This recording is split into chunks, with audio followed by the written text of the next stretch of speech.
What's up, gang? Today I want to talk about family. But before I do that, I'm gonna spark up. But not cannabis. I'm gonna be smoking a Marlboro Gold. I feel like I'm Jacob Jones.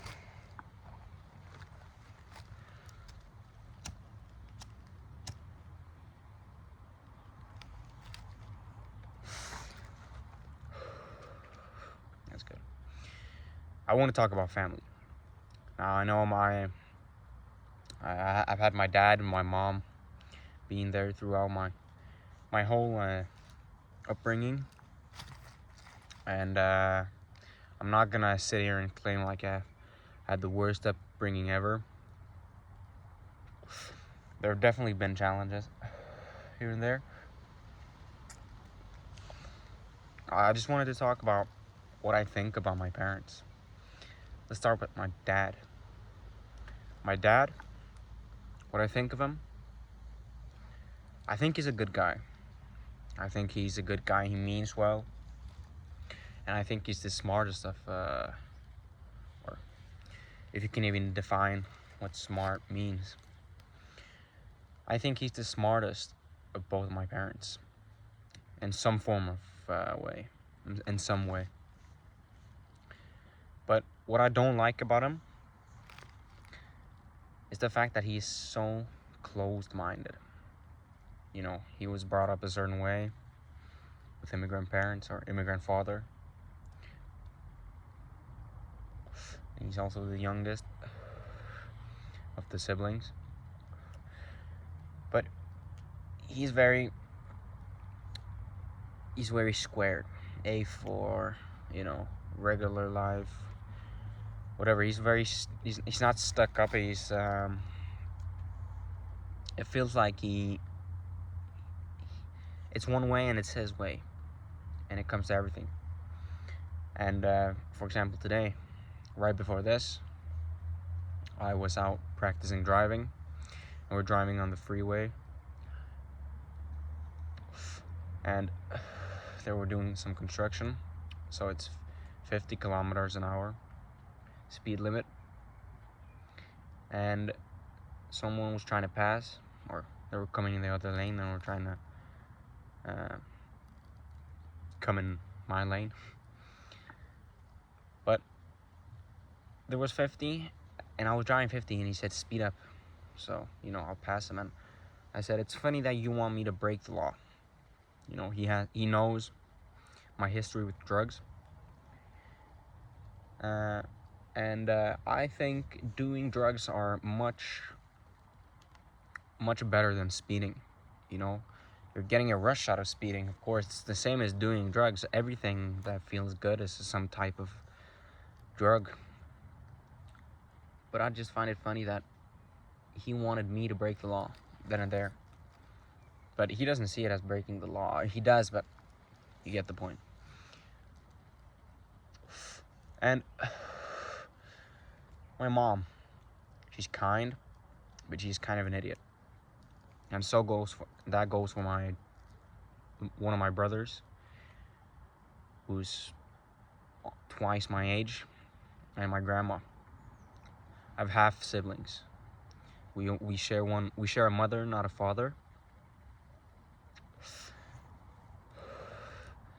And right now I'm living at my grandma's house,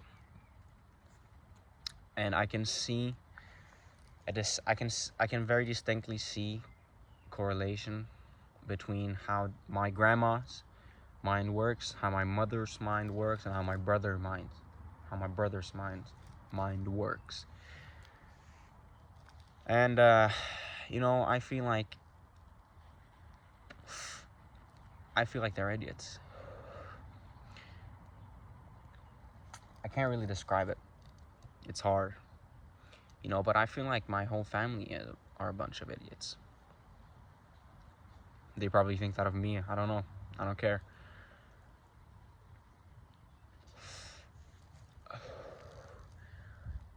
My grandma, they're unconscious. An example of this, my grandma, she said, I hope you don't get bored with me, because I'm not that talkative. But she is one of the most talkative people I know. She always has something to say and blah blah blah, and she talks very much. She even talks to herself or the cat. So when she said that to me, I lost some respect for her. Or not respect, but I thought to myself, wow, how can you be this unconscious? How can you be this much of an idiot? I don't know how to explain it. How can you be this? How they don't have any self awareness. They lack self awareness, and I can see that trait in my mom very well. You know, when we discussed my drug problem, I said to her, well, you're addicted to cigarettes and you can't stop. Can't you put yourself in my shoes for one goddamn second and feel what I'm feeling? And she still doesn't get it. She has asked me to promise her so many times to not do drugs, to not get high. Doesn't matter what substance, just any substance. And I said, I can't promise you, because if I promise you and I break it, I lied. And if I don't promise it, then you can't trust me. So it's a lose-lose in either way. I want to be open about it, but I can't. I don't feel like I can. Even though I want to, I feel like I can't. The only people I can be open, I'm much more open with random people than with my parents, because I feel like they don't understand, and they're much older. My mom had me when she was 40, and she had my brothers when she was 18. So it's a huge gap. And even with all the research now that's coming out about psilocybin treatment or ketamine treatment or MDMA treatment, they're still they still have so much against substances. And you know, I see why. My mother knows people who have overdosed. My father knows people who have overdosed. My brothers know people who have overdosed. And I get why they have such a stigma around it. And I get it.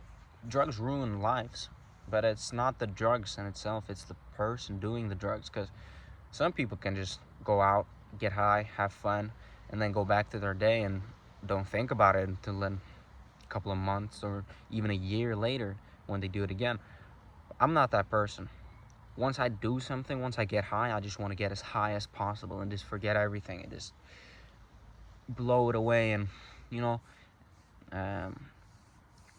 we have exams coming up in about 3 weeks, and I'm even if I pass the exam, I'm not gonna pass this year. I have to do it again.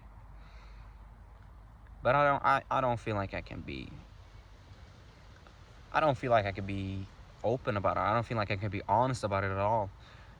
So it puts me in a very strange position where I either bite the nail and tell him, and I think I will eventually, because you know, just this past week I have come to terms with who I am more than before.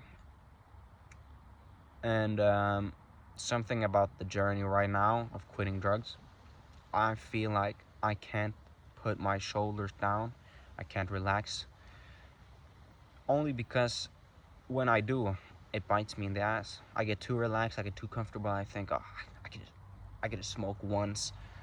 You know, I did it. After 1 month and 1 week of sobriety, I smoked once. I smoked 2 joints, and I threw the rest of my stuff away. And the day after, the second I woke up, I had such a fiendish attitude towards it. And I went and picked up joint rests, you know, what's left of the joint what people throw away, and I gathered them to smoke, and then the cycle started again. But yeah, that's just what I wanted to talk about. See you.